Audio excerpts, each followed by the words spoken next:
Your Excellency, we just talked about presidential ambition and why you want to run. Are you convinced that Kenyans have reached a level of maturity where they can overlook issues to do especially with ethnicity? Because you see, when people run, one of the factors that comes into many people's minds is, who are you from? What numbers do you have? How many are you? How many other people are running from your backyard? What can you bring to the table in terms of numbers? Do you believe that we have reached a level of maturity enough to dissect our politics from the tribe and look at individuals?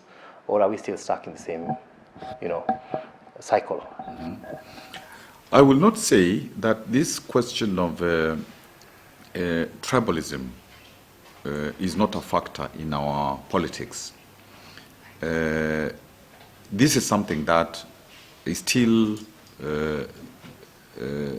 somewhat live in our politics, because you can see even currently the way in which many of the top politicians are organizing. It is on ethnic basis, so that one says, I want to go and approach this ethnicity and approach another ethnicity, particularly after securing my ethnicity. Then we bring those numbers together. And strictly speaking, the logic of BBI is the logic of how do you make sure that particularly the main ethnic groups are somewhat accommodated within future leadership, so that this fighting that happens before and after every election is a thing of the past. But having said that, I'm also convinced from what I have, heard, people have talked to, sat down with. The youth are beginning to get tired of supporting people on ethnic basis, and year in, year out, they don't see the result in their lives that they have been promised. Even the middle class generally is also beginning to say, we support people from our ethnic groups, and a few leaders from several ethnic groups come together and they have some majority, but we still don't see our lives changing. Even the diaspora is now beginning to tell us, the rest of the Kenyans, that you have been choosing badly when you choose on ethnic basis, and we need, as Kenya, to go beyond that. Of course, one of the problems is also our political parties have been organized on ethnic basis, so that people say this is our party, and as a result, when people say that this is our party, they look at our party is in coalition with who, and therefore we shall pull all those votes together. But I think that this coming election, 2022, we will begin to see a shift of people saying that we really want to hear, how are you going to change Kenya, and with who are you working together, so that we can put you on a weighing scale and really begin to get convinced that this is not just the usual politics. I can feel that is something that is happening, and maybe by end of year and as we go into 2021, that will become more evident.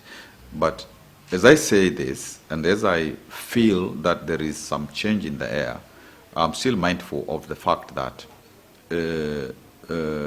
people are still, there are people who are still being convinced that that ethnic card is still a card that works. Yeah. Do you buy into the narrative that's also being sold of dynasties versus hustlers, and the issue of a system that can stop somebody from getting to, the presidency? When you hear that narrative, do you buy into it? Truth be told, all the current top leaders in our country have worked together at one point or another. Most of them were in Kano together. so that in terms of their politics, one can say that's where the politics began under Mama and Baba. And they worked well together. So when now there's a differentiation of some of them are different from the others, that is not immediately clear how that has been.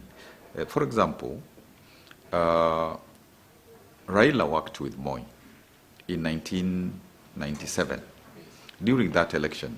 And I remember when there was IPPG and when Raila went to work with Moi, I remember the people in the reform movement really feeling a big letdown, that the change was going to be postponed because Moi had gotten blood transfusion, political blood transfusion, so to speak, from Honorable, from NDP.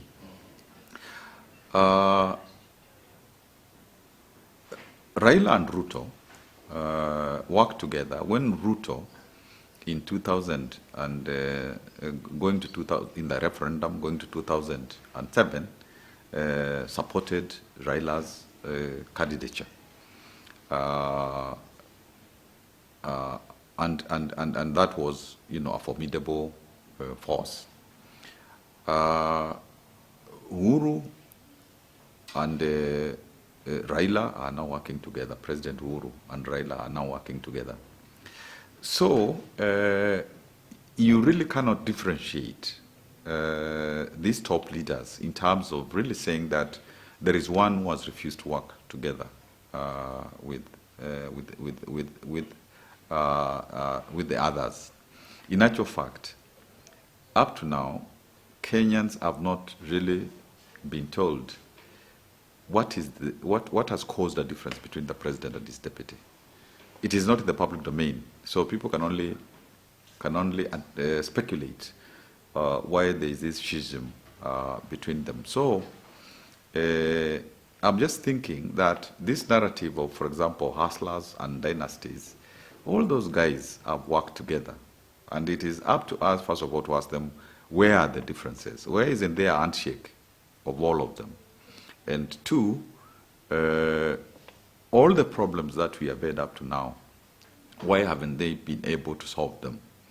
You know, we would need to ask that. And that's why I'm saying that I think in 2022, there's probably going to be three horses. This is the language of Raila. He likes to say that farasi ni ngapi. I think there is going to be the farasi of Ruto, there will be the farasi of Raila, and there will be the farasi of people who want a new Kenya, a different kind of Kenya. And how would you like to brand yourself in that mix? I'll be in that farasi of the people who want a new Kenya. What will be your mantra?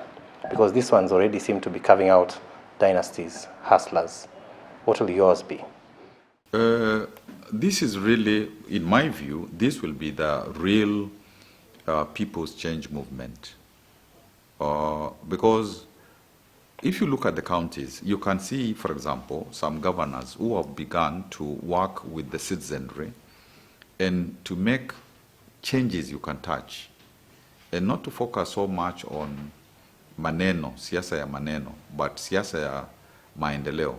So you can notice that trajectory, that trend, and therefore it is really a focus on what is the real change that can happen when leaders work with the people. What is the real change that can happen if devolution is deepened? Because as of now, imagine 3 months into a new financial year, there is no money for development. There is no money to pay salaries and operations and maintenance. And one can't say they are supporting devolution if that is happening. And, you know, all these things that we are being told, Senate has not agreed and all that, I think there is legal infrastructure to pay money to counties through the procurement, through the public finance law, particularly regulations 134 of the 2015 law. So people who really want to focus on devolution, people want to say that corruption must be a thing of the past. People want to say that civil servants, public servants, need to be given the space to do their work without intimidation, because there are many good public servants in our country who, given the chance, can really deliver. So even the constitution that we have, 2010 constitution, it has a lot of promise, despite whatever shortcomings it had because of our negotiations and so on, at Kilifi, at Naivasha, at Parliament, and so on. But it has not been given the opportunity for implementation so that it can deliver to Kenyans, because as it is still one of the best constitutions, not only in Africa but in, you know, in the third world, in many places. Most progressive. Let me just ask, you know, Makueni County has gotten very great reviews as a model county. Even people have come here to benchmark. As governor of Makueni, what are some of the things you can say, this truly we can, you know, replicate as a state? And that you say, I am coming on board with this behind me in terms of development? One of them is simply being faithful to devolution. Because here, we have, apart from the national government, and we work well with the national government here, apart from the county government, therefore, we have a people's government, where from the village, people have a forum where they discuss the issues. They elect a committee. Our budgets happen through very rigorous public participation. And indeed, we have a ward development fund.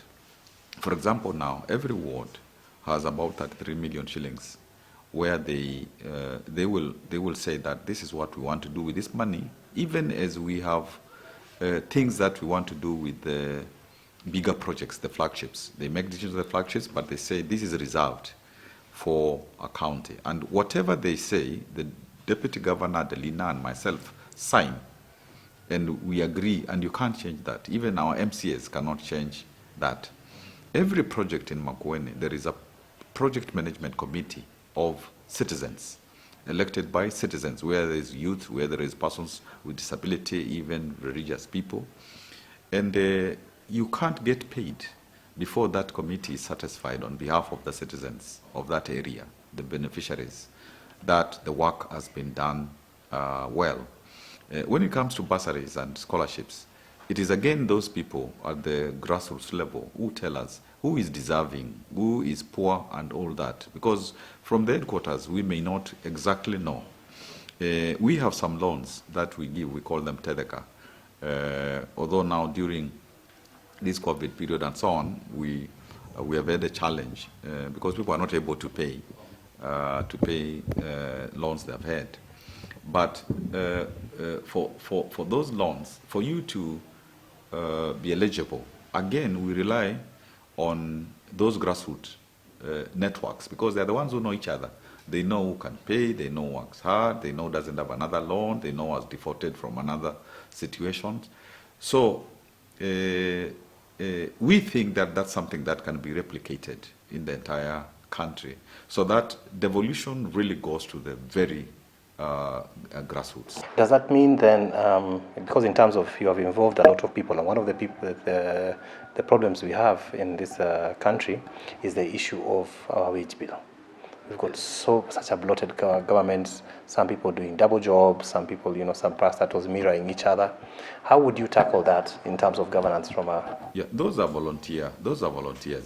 Those are people who want to own their development. They want to have a say in terms of what happens in the area, because if you have a good water project, if you have a good dispensary or health center or hospital, that's good for you. So through civic education, we have tried to tell the people that you must own your development, you must own your county.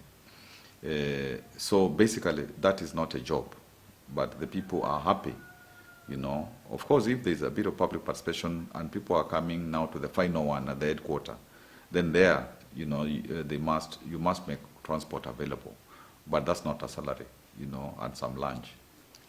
But so not. No. Where we because it's not a salary. It's not a salary as such. Again, going to the national level, we did the universal health care. And for us, for Makueni, it was very simple because we asked ourselves, people are going to the hospitals, how much money were they paying?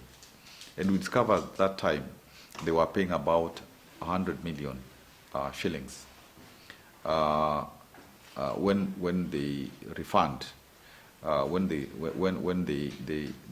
money that they pay to for the consultation, for the medicine, inpatient, and blah blah blah. So we said that time we had a population of about 200 households. So we said, what about if each household pays 500 shillings?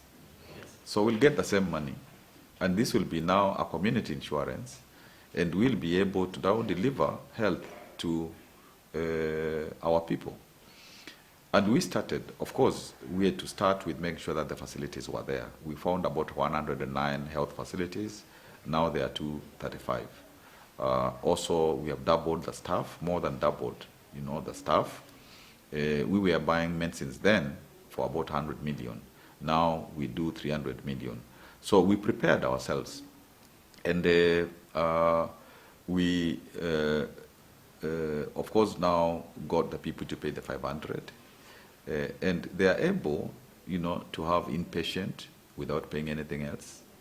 They are able to have the consultation, to have, you know, the doctors, to have operations, so that when a mother goes to have a baby, and there's a cesarean, if it's not a normal delivery, she walks out of the hospital with a baby and even some, you know, maybe diapers, courtesy of the county, without paying anything. So my experience is when you minimize corruption, because it can't go away totally, when you minimize it, you have resources, and you can deploy those resources creatively, innovatively, and do a lot. So that's something else that we have done. We decided that this county is an agricultural county, and let us add the value add, what people produce. Like we produce the best mangoes in the country. And most of the mangoes from the country come from Makueni. So we have a processing plant for mangoes, and we were producing puree, and the puree we were selling it to several places, including even Sudan, South Sudan. And now, as we talk, we are in the process, through the assistance of the European Union, of installing a ready-to-juice plant. In actual fact, later on, I will go to visit, so that we can make our own juice, Makueni brand, made in Makueni. And actually, there is somebody who is helping us with branding the things that we do in Makueni. We did a bit of milk. We don't have a lot of milk in Makueni, but about 18 cooperatives who are doing milk. We have been helping them, and sometimes also getting some help from the national government in terms of coolers. And here in water, you know, there is one which is doing very well. There is another one in Kadonzweni, which even takes milk to several places in the county. There is one in Kikema which had some challenges. We are correcting that. So in that area also, we are helping farmers. We are in the process of completing a pulses factory in Makindu. In a place called Kitise, Kituki, a women's group asked for our help so that they could have a chicken abattoir, so that chicken can be slaughtered there, and instead of being put on top of matatus, taken to Nairobi, we can take them to supermarkets and so on. And actually, unknown to many people, Makueni is number 2 after Kakamega in the production of chicken. So this will be a big thing. In another place called Casquewo, we are also trying to have a milling a plant where the milling is mostly of the traditional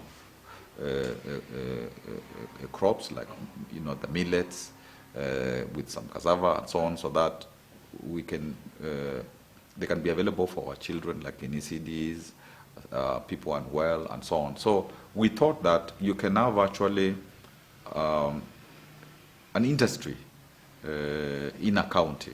Counties we didn't have industries. You can begin to have those. So there are many things that we can describe. You have a file of development you can talk about. I think so. Of course, we are beginning. We are beginning because it was not done before. Yes. So we are beginning. You have to struggle to make these things work, and eventually you have to hand them over to those cooperatives or to private sector, because the government is not good in terms of doing business.